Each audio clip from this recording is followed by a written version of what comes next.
Siya nga po pala, no, may kumakalat, may nabasa po tayo. Pinangalanan nila ang Rain or Shine na ibebenta daw. So nagpapakalat po niyan, maliwanag na chismis po yan, no. Kasi nung naglabas po tayo ng hula tayo, hindi po kasama Rain or Shine doon.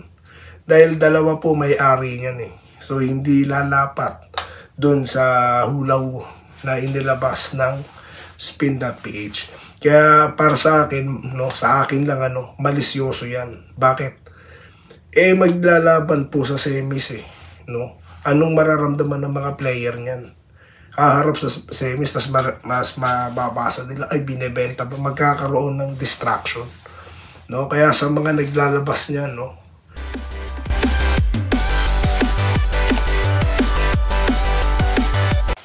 yo, what's up guys? Welcome back dito po sa Denry Cowboy TV Sports. Prediction po ating ilalabas dito. Okay? So bago po yan, salamat po na sa mga subscribers po na nanonood sa ating content. Okay? Ganun din po sa mga followers ng Facebook, sa mga hindi pa po. Okay, na pong bahala guys. Papalo na lang po. Ayan. So bago tuloy. So yun na nga po, no? Usapan na po tayong TNT at Rain or Shine, no? May sinabi dyan si Coach Eng. Kaya ako, napag-usapan natin noong nakaraan na hindi siya naniniwala na si RSG lang nagbabalakas dito, no? So naniniwala siya na malakas po ang TNT ngayon, lalo na nadagdag pa si Heading. So may problema ka ng Optana, may problema ka ng Pugoy, may Heading pa. So yan po ang fully loaded TNT. Plus, nakabalik po yung big man nila na si Ganuelas Roser, di po ba? So, yun po ang tumitira din po ng 3-point shot yan. Okay? So, ngayon, key points, no, para po dito, ang inaasahan nating mangyayari.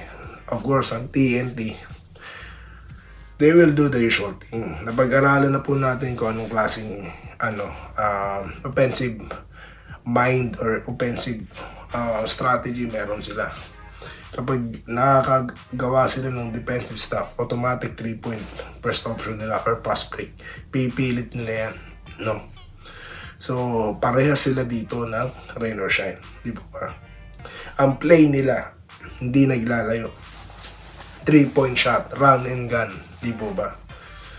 Pero dito sa Rain or Shine, iba po ang effort ng mga player. Iba po ang motivation habang pinapanood nyo sila. Lalo na yung kanilang last 2 games, no? Kung saan nakakuha nila nga yung semifinals, natalo nila yung once or naging league leader na NLEX, di po ba? So, maganda tong dalawang kupon na to dahil tinalo po nila yung nasa taas. Ngayon sila mag-aharap, di po ba? So, matibay dito. Ngayon naman, sa Rain or Shine, sigurado napanood na nila itong dalawang sentro nila na si Machine Gun Gale Williams at itong si Brandon. Malamang, hindi yan pababayaan sa labas. Dahil wala pong hesitation yan dalawa. Titira yan. Ganon din sa Rain or Shine. Diba? Pinakita ko rin sa inyo kung paano ang play nila. Diba? Ganon din. Halos parehas po talaga. Kaya nga po pagalingan ng execution, 'di ba? So magkakatalo yan sa depensa. 'Di ba si Datu tumitira ng 3-point shot. Si Tiongson tumitira ng 3-point shot. Kaya po ang sarap panoorin na itong dalawang team na to. Plus the fact na ang Rain or Shine po ay independent team, 'di po ba? Siya nga po pala, no, may kumakalat, may nabasa po tayo. Pinangalanan nila ang Rain or Shine na ibebenta daw. So nagpapakalat po niyan, maliwanag na chismis po yan, no? Kasi nung naglabas po tayo ng hula tayo, hindi po kasama Rain or Shine doon. Dahil dalawa po may-ari niyan eh. So hindi lalapat doon sa hulaw na inilabas ng spin.ph. Kaya para sa akin, no, sa akin lang malisyoso yan. Bakit? Maglalaban po sa semis eh, no? Anong mararamdaman ng mga player niyan? Haharap sa semis, tas mas mababasa nila ay binebenta pa, magkakaroon ng distraction, no? Kaya sa mga naglalabas niyan, no, wag nyong gawin yan, no? baka maging distraction pa sa mga player. Okay? Yan po ang mahirap sa mga misinformations, di ba? Kaya,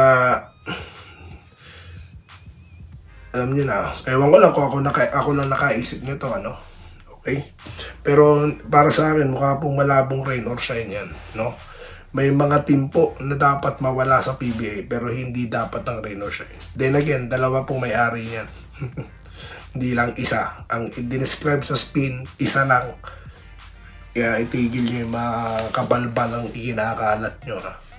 Dito tayo kay Mario Tumlos. Pag nanalo ang Barangay Ginebra, shoutout na po pala tayo. Okay? Champion daw po 2025. Robert Kiano, go Ginebra. Depensa lang ang kailangan at double team si John Mar Pajardo para hindi makahawak ng bola. Tao-tao lang. So kung mag-aabang po pala kayo, inaabangan nyo rito sino sabihin ko mananalo. I can't say right now kung sino. No, kasi po sabi ko nga parehas sila ng laro, no. 'Di ba? Magkakatalo na lang po 'yan sa execution. No. Diba? At kung anong changes or tawag dito, adjustment gagawin ng mga coaches. Kaya po, wala akong sasabihin may mananalo dyan o hindi. No? Let's enjoy the game. Okay? So, yun lang po. Ang sinasabi ko lang dito, no, yung prediction ko sa pwedeng mangyari ngayong game 1. Okay? Rodante Sabida, Doy TV, hindi tumitindig ang balahibo ng Ginebra sa kanila.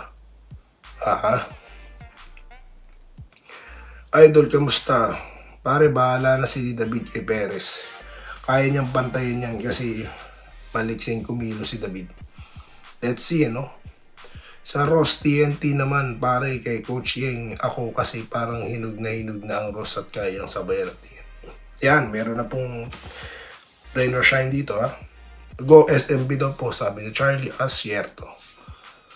Matatalong SMB dahil kay yan daw pong gula niya, okay? Parang Rusi na motor yan. Di ko po alam yan.